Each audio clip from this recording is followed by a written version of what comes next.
Coming up during this hour, Spiritual Awakening Radio.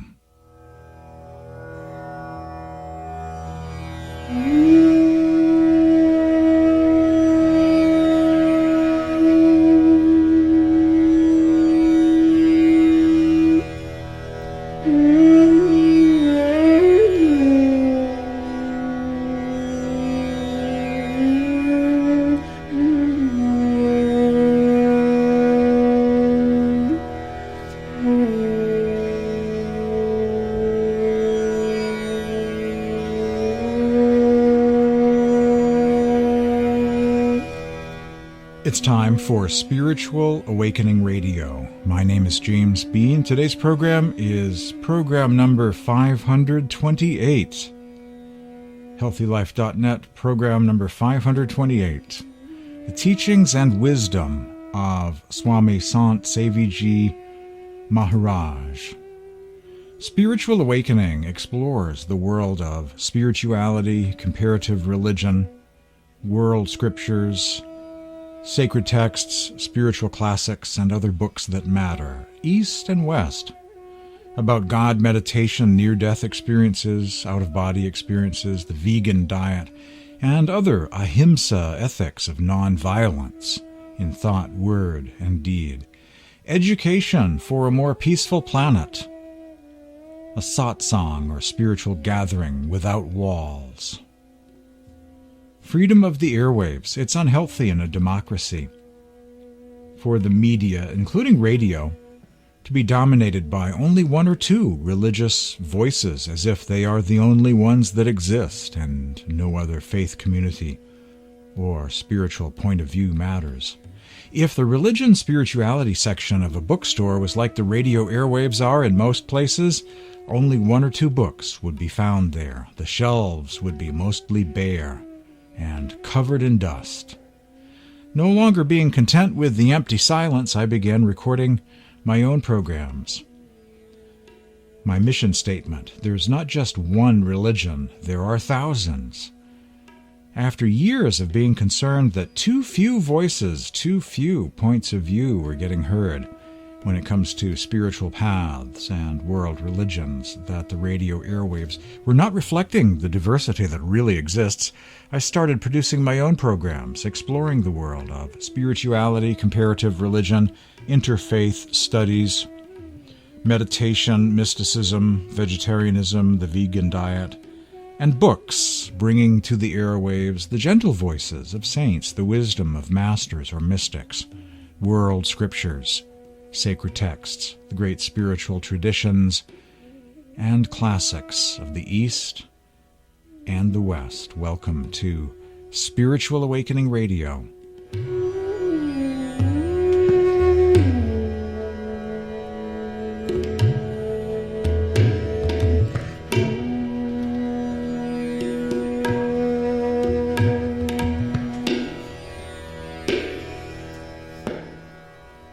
I was one of the first people to catch a glimpse of the early translation of a book by Swami Sant Sevi Maharaj called The Harmony of All the World Religions, a textbook about the esoteric, or from the point of view of the mystics, the great traditions of the East and West, with chapters on Buddhism, Islam, Sufism, the Sikh tradition, the Judeo-Christian tradition, Hinduism, all of these world religions.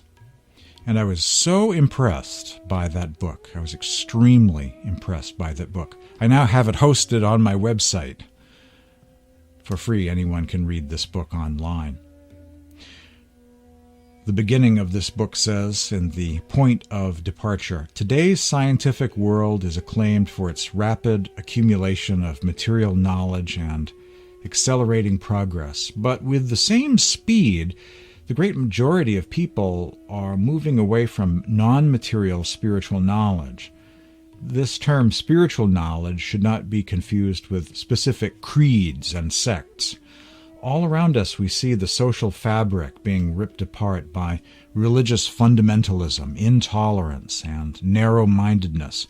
The acts of violence motivated by religious fanaticism could not have been committed by minds inspired with genuine spiritual knowledge. Those who cultivate the fire of hatred and prejudice in their hearts are imprisoned in the narrow cells of their religions, or what they have interpreted their religions to be. They look upon the followers of other religions with distrust and even malice. Such spite cannot be what the founders of the various great religions had intended as their gift to humanity. Hatred and exclusivity bring harm not only to those who are directly targeted, but also, and to a greater degree, violent fanatics spoil their own spiritual state. I want to share with you all about the teachings of Swami Sant Sevi Maharaj on today's program, beginning with a section of Harmony of All Religions about the purpose of religion, the purpose of dharma in the first place. This is what dharma, or religion, really intends to teach us. This is the essence of dharma, says Swami Sant Sevi Maharaj in his book, Harmony of All Religions. The path of the masters delineates the path of the union of the soul with God. The teachings of the saints explain this reuniting as follows. The individual soul has descended from the higher worlds, the realms of the divine, to this city of illusion or bodily existence. It has descended from the soundless state to the essence of sound, from that sound to light, and finally from the realm of light to the realm of darkness. The qualities, the natural tendencies of the sense organs draw us downward and away from our true nature, our original nature. The nature of the soul, or Atman, draws us upward and inwards and establishes us in our own true nature. Returning to our origins involves turning inward, the withdrawal of consciousness from the senses and this sense world of objects, in order to go upward from the darkness to the realms of light and sound. We experience this phenomena of withdrawal as we pass from waking consciousness to deep sleep. Another way to express this is to go inward from the external sense organs to the depth of the inner self. The natural tendencies of the soul, or Atman, are to move from outward to inward. The current of consciousness, which is dispersed in the 9 gates of the body and the senses, must be collected at the 10th gate. The 10th gate is the gathering point of consciousness. Therein lies the path for our return. The 10th gate is also known as the 6th chakra, or the 3rd eye center, or bindu, the point, the center located between the 2 eyebrows. This is the gateway through which we leave the 9 gates of the sense organs and enter into the divine realms and become established in the soul. We travel back from the realm of darkness to the realm of light, from the light to the divine sound, and from the realm of sound to the soundless state. This is called turning back to our source. This is what dharma, or religion, really intends to teach us. This is the essence of dharma. That's my favorite passage from Swami Sant Sevi Maharaj, and a favorite quote from his great work, which has been translated into English, called Harmony of All Religions, with chapters devoted to various world religions, East and West, And chapter 7 is devoted to the Sant tradition of India, the path of the masters, the esoteric saints and mystics of India. All about the esoteric teachings to be found in all traditions. Rather than seeing or presenting these world religions as competing, warring tribes, all vying for converts, Sant Sevi Ji Maharaj in this book presents them as regional spiritual movements originally founded by spiritual masters, mystics, prophets, and seers, with the same universal truths being tapped into. Of course, languages vary from place to place, but there are common threads with all of these world religions.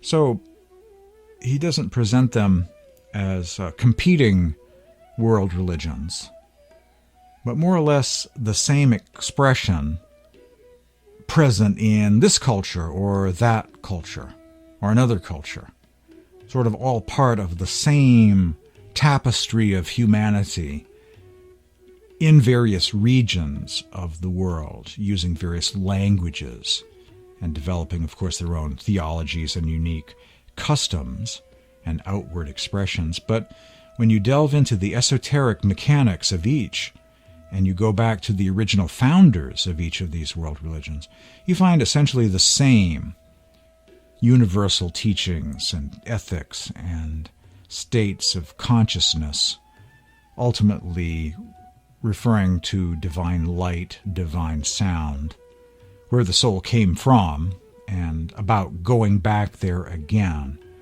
through a spiritual practice. So in the beginning was the Word, in the beginning was the Tao, in the beginning was the Om, in the beginning was the Santi Sarmad, in the beginning was the Logos, in the beginning was the cosmic Christ, and so on. But really the teachings are essentially the same. And that's the amazing thing about this book, or one of the amazing things about this book. Some background about the founder of, or author of this book, and one of the founders of a spiritual path which teaches the esoteric way of saints and mystics. Maharshi Sant Sevi Ji Maharaj was a renowned saint, an exceptional spiritual guide, and unique social reformer of the 20th and 21st centuries. Sri Sant Sevi Ji was the fourth guru in the Sant Mat lineage associated with Sant Tulsi Sahib of Hathras, India, along with Baba Devi Sahib and Maharshi Mehi Parmahans. Sri Sant Sevi Ji was born on December 20th, 1920, in a small village of Bihar district, the most impoverished state of India. His family name was Mahavira. And just pausing my reading of this biography of Swami Sant Sevi Ji for a moment and commenting on the term Mahavira. The family evidently was Jain, or part of Jainism, because the religion known as Jainism in its modern form was founded by Lord Mahavira of Jainism. So Sant Sevi Ji's original name being Mahavira just shows how close he was to the Jain tradition, growing up in a Jain household. And indeed, there is a wonderful chapter, second to none, devoted to the religion and mysticism of Jainism, to be found in this book, Harmony of All Religions. And it makes perfect sense, since he grew up being part of Jainism and Jain. And in fact, after learning that, I did some studies into Jainism myself. Of course, I've had vegan Jain guests on the program on several occasions, and have really become a fan of the Jain sutras, the wisdom of Lord Mahavira, which very much emphasizes ahimsa ethics. Being the inventor of the term ahimsa, Jainism very much specializes in those ethical precepts. So there is great significance in the family name of Swami Sant Sevi Ji, being Mahavira. He grew up with the name Mahavira. From his early childhood, Mahavira was greatly interested in religious and spiritual matters. He enjoyed reading the scriptures and the poetry of saints. He was particularly fond of the Ramayana, the Bhagavad Gita, the Ramacharitmanas, the epic poem of Sant Tulsi, and the Sri Guru Granth Sahib, also known as the Guru Granth or Sikh scriptures of the various Sikh gurus, Guru Nanak, Arjan Dev, and so on.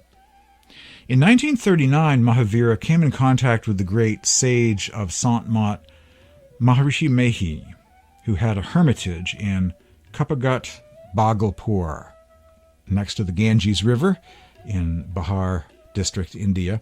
Upon seeing Maharishi Mehi, Mahavira felt drawn to him as though he had known him for many lifetimes.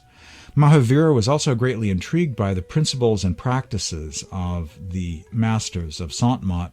Maharishi Mehi soon became very impressed by the sincerity and devotion of this young man and agreed to initiate him. Mahavira began his meditation and service of the Guru and also continued to work as a tutor.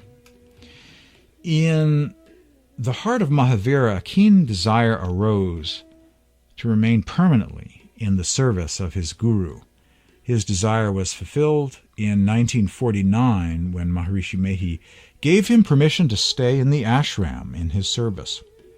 Mahavira devoted his days and nights to taking care of the needs of his Guru, thereby following the ancient Vedic model of the guru-disciple relationship. He never cared for his personal comfort when he was serving his Guru's needs, cooking food, doing laundry, keeping track of expenses, editing his writings, and traveling to villages with him, accompanying him to teach the principles of Sant Mat to the poor, the oppressed, and the marginalized. Maharishi Mehi, pleased with his selfless service, gave him the name Sant Sevi, meaning he who serves saints. From that day, Mahavira came to be known as Sant Sevi Ji. As Maharishi Mehi advanced in age, he began to transfer his responsibilities to Sri Sant Sevi Ji. He authorized Sri Sant Sevi Ji to give initiation to spiritual seekers, to respond to their inquiries, and to guide them through the inner experiences of their spiritual journeys. He came to be seen as the prominent disciple among Maharishi Mehi's chief devotees. Maharishi Mehi often said, "As the English letters Q and U cannot be separated, so too Sant Sevi and I are connected. Wherever I may live, Sant Sevi will also reside." Sri Sant Sevi Ji remained in service of his Guru until Maharishi Mehi's passing at the age of 101 in July of 1986. After the passing of Sri Maharishi Mehi Paramhans, Sri Sant Sevi Ji was immediately recognized as the torchbearer of Sant Mat. Since then, he has ceaselessly and selfishly been continuing the service of Sant Mat at the Maharishi Mehi Ashram, Kapagat, Bhagalpur, Bihar district, India. On June 4th, 2007, in Bhagalpur, our dear spiritual preceptor and great friend Sri Sant Sevi Ji Maharaj departed this earth. We will greatly miss his physical presence, but he lives on in the hearts of his devotees. So that last paragraph I actually added from the Way of Sages website, which kind of completes the biography excerpts that I chose to call for this program that he passed on in 2007. Blessed are the souls who in today's materialistic world have an inclination towards spirituality. That's a very popular saying of Swami Sant Sevi Ji. Blessed are the souls who in today's materialistic world have an inclination towards spirituality. The 7 stages of mystic ascension to heaven according to the teachings of Swami Sant Sevi. 1. Praise or bhakti, singing hymns, kirtans, odes, psalms, banis, bhajans. 2. Prayer, communion with God, conversations with God. 3. Manas jap, simran, the prayer without ceasing, the chanting of various names of God. 4. Manas dhyan, visualizing the form of the Master. 5. Dristi sadhana, seeing the inner light at the third eye center. 6. Nada sadhana, or hearing the inner sound, also known as Surit Shabd Yoga. And 7. The 7th stage, reaching Kaivalya, oneness with the peace, rest, the soundlessness, the nameless God, Anami Parush, the Supreme Being, in the supreme state of consciousness, the ocean of love and all consciousness, beyond all forms, lights, and sounds. The 5th and final stage of meditation and the goal of the practice. Those are the 7 stages of mystic ascension, according to the teachings of the Masters. After the break, more from the teachings of Swami Sant Sevi Maharaj. You're listening to Spiritual Awakening Radio.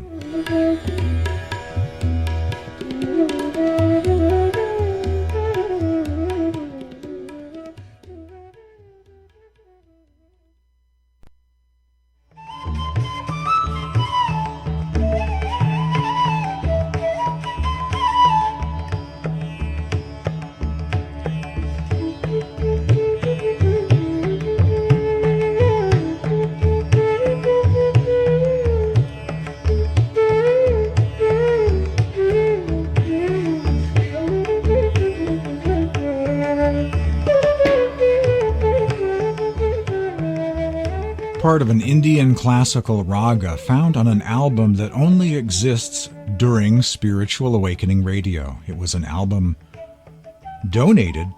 exclusively donated to Spiritual Awakening Radio by Maine artist Paul Alexander John, who lives somewhere along the Maine coast.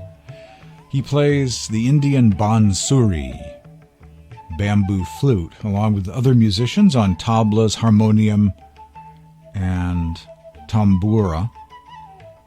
And this album is not found anywhere except during this program as a license-free, okay-to-use music on the internet at healthylife.net, YouTube, the whole music on the internet thing, something I am able to make use of during this program. Thank you, Paul Alexander John.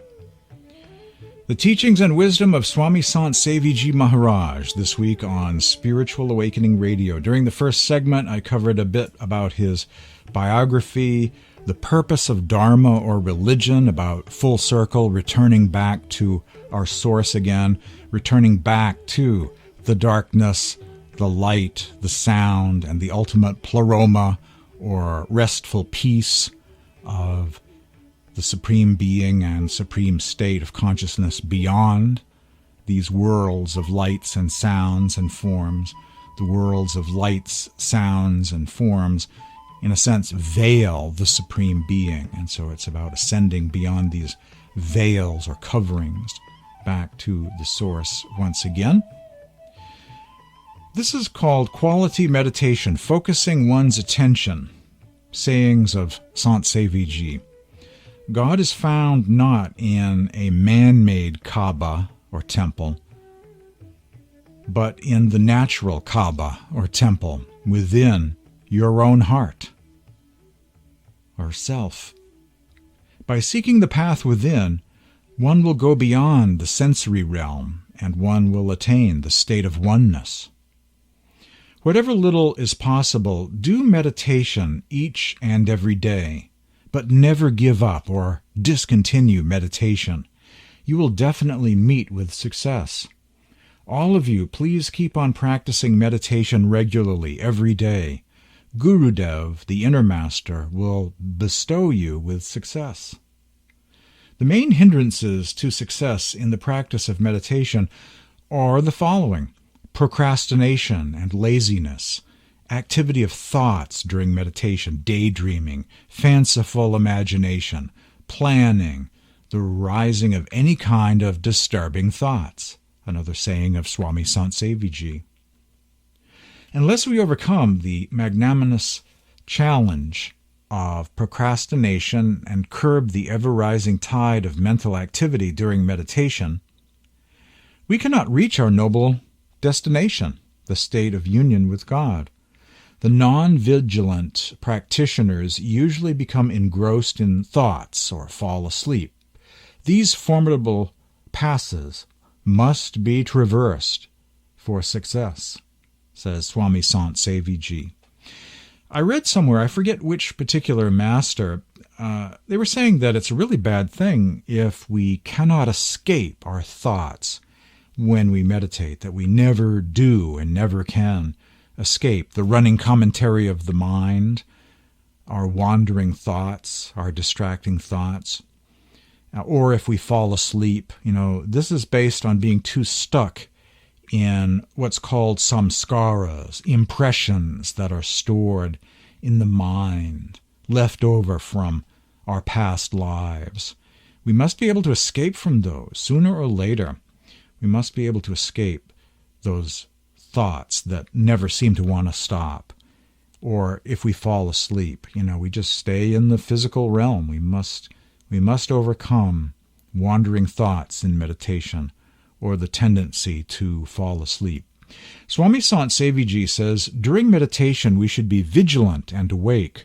Whatever is our point of focus, we should diligently keep our mind on that goal, and we will not be bothered by sleep. A holy word in the Sant tradition is surat, which means the attention faculty of the soul. So the cure for wandering thoughts or for sleep or any sort of missing the mark, getting off track when it comes to meditation practice, is sheer force of focus, focusing one's attention. The act of focusing is the answer, is the solution, is even a form of spiritual transportation in the worlds of inner space, the worlds of within. What we focus our attention on, that opens up for us. So if we're not very focused, we're just going to stay stuck in wandering thoughts or sleep, always digressing, never really having a quality meditation. A sharp, pointed focus is the solution, and indeed is associated with the soul itself. The term surat, which means the attention faculty of the soul, is so associated with the word soul that it really is saying that our attention is our soul. Our focus is us. We are the observer, to bring in a term from the world of quantum physics. Our attention is literally everything, is another term for consciousness or awareness. Focus is everything. The power of attention is everything when it comes to meditation and making progress within, going from one level to another. It's all about focus. The attention faculty of the soul is called surat, and that term is synonymous with the soul itself. We are, in a sense, our attention. We are, in other words, a bubble of consciousness that comes to know itself. And that is us being us, and is a form of transportation, of being able to shift consciousness in the worlds of inner space during meditation practice. The current of consciousness, which is dispersed in the 9 gates of the body and the 9 senses, must be collected, must be focused at the 10th gate, the 6th chakra, the 3rd eye center, the center between the eyebrows. Therein lies the path for our return, says Swami Sant Sevi. More Spiritual Awakening Radio coming up after these messages.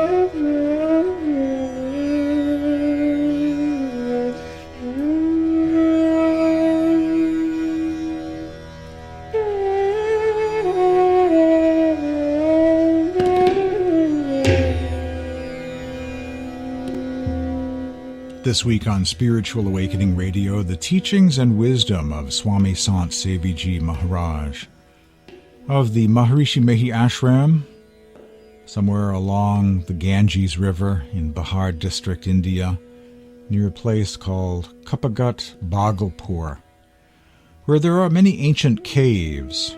It is said that the Buddha once upon a time meditated in some of those caves. I've seen photos of those caves. They look kind of spooky and ancient. I'm sure it's all very routine for those who live nearby there and meditate in those caves. And indeed, what a great place to meditate. I'm sure it is an awesome spot for pure, silent, undisturbed meditation. To be meditating in those dark caves, all considered holy places for thousands of years. There's something very special about places like that to meditate. The teachings and wisdom of Swami Sant Sevi Ji. Before the break, I was talking about the power of attention, how important it is to really focus on the things you really care about, including meditation. It is the profile of the spiritual warrior that they do not forget. They always remember. It's very important to them that they do not forget these principles of spirituality. They are on a lifelong quest, and nothing will subvert them from their lifelong commitment to the spiritual path. It's not something that they can forget.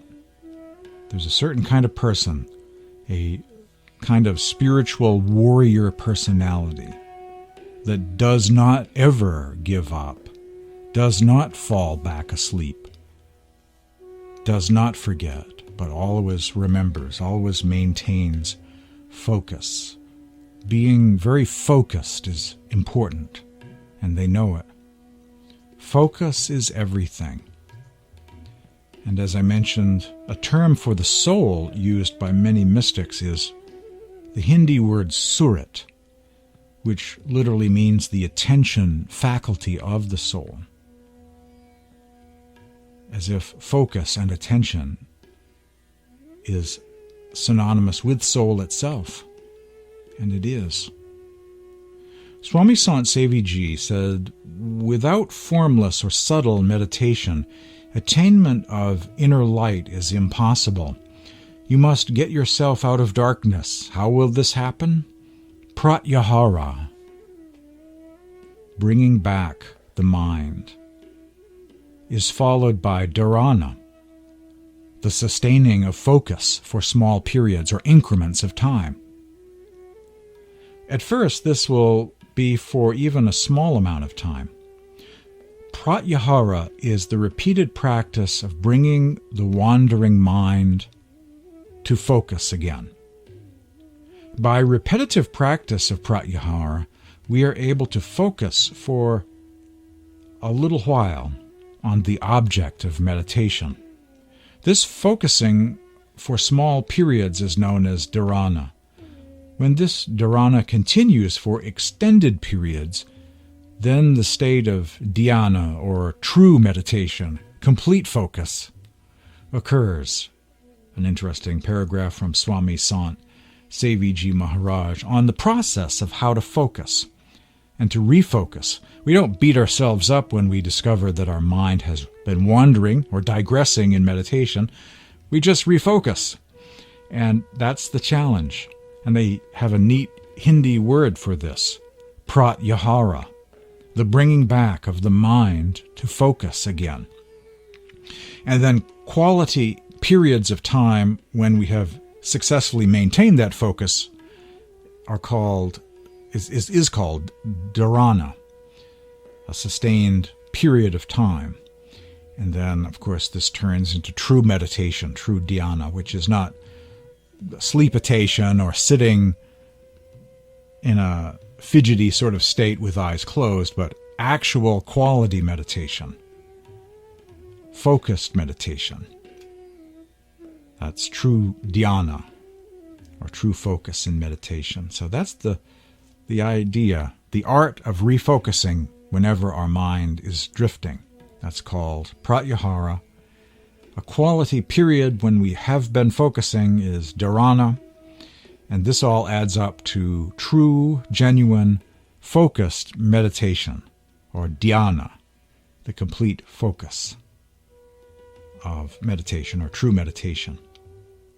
Swami Sant Sevi says, in this process of dhyana, the scattered consciousness gets fully collected, and there appears a refulgent point, which, according to the Bhagavad Gita, is the infinitesimal form of God. There appears the refulgent lights in the inner darkness, and our consciousness starts hearing the inner divine sounds. In this state, the true master guides the practitioner. If we gather up our dispersed consciousness at a single point of focus, known as the third eye, one way of telling we are having some success is when we start seeing inner light with eyes closed, focused during meditation. Another master by the name of Huzur Maharaj in Agra of the Radhasoami faith also says that another sign of quality meditation is a certain amount of bliss or euphoria, which also comes from the gathering of our scattered awareness to a single focal-like point at the third eye. When that process starts going on, there's a certain amount of bliss, or ananda, to use another Hindi word, as well as, of course, the manifestation of inner light, the infinitesimal point, or an opening to the inner light begins. Then we know we have arrived at the third eye center, the portal to the spiritual domain, the door to inner space. You're hearing Spiritual Awakening Radio. More after these messages. Please stay with us.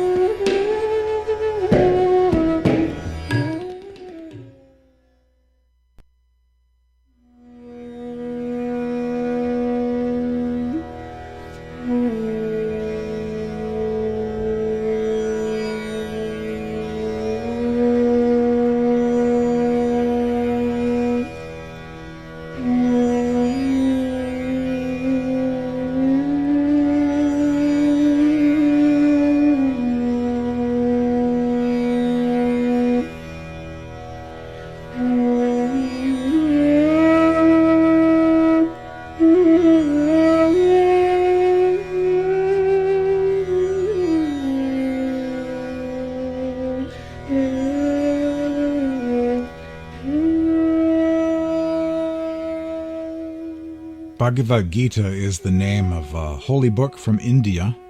It also means Song of God. And the iconic image is of Krishna playing a bansuri, a bamboo flute.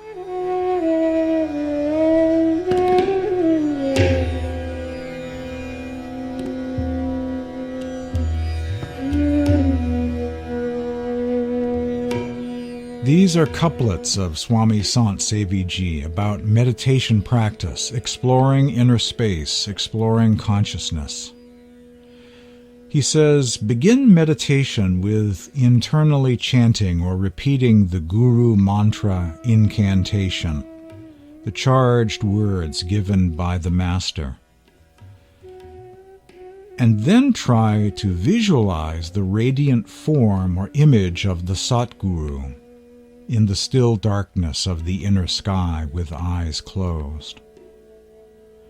Follow that with focusing your attention at the seat of the soul within, i.e. at the third eye or the inner eye, the Tishra Til, the seat of the soul, by making the two streams of consciousness in your two eyes converge at a point. When the two currents of consciousness meet at a point, divine light appears within. Then practice Surat Shabd Yoga, the yoga of divine sound. Try to shift your attention to listening to the divine sounds or many melodies,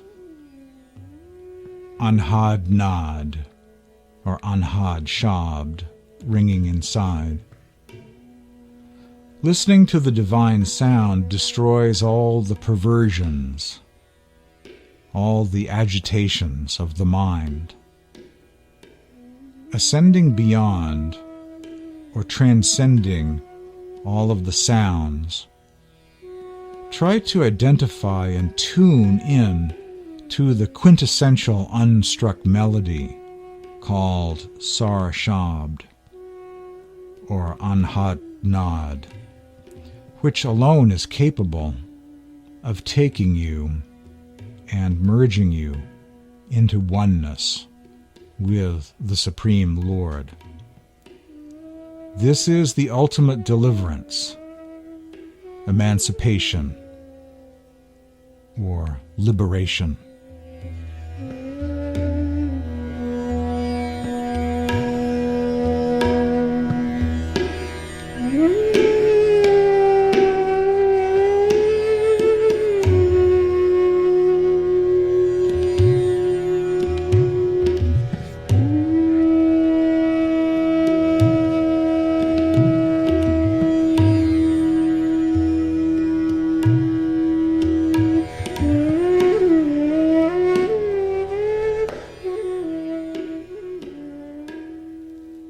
Those couplets of Swami Sant Sevi ji represent the stages of meditation. Repeat the mantras, the charged names that the Master gives you at the time of initiation. The second step is to visualize the form of the Master within, with eyes closed. And those develop receptivity, leading to subtle levels of meditation. The third stage is at the third eye center, actually seeing inner light. And only then, after one has been contemplating various inner lights, with eyes closed, focused at the third eye center, only then shift your attention away from the light to inner sound, and focus on the inner sounds. And one of those will be a much more special and much more significant sound that will take you further.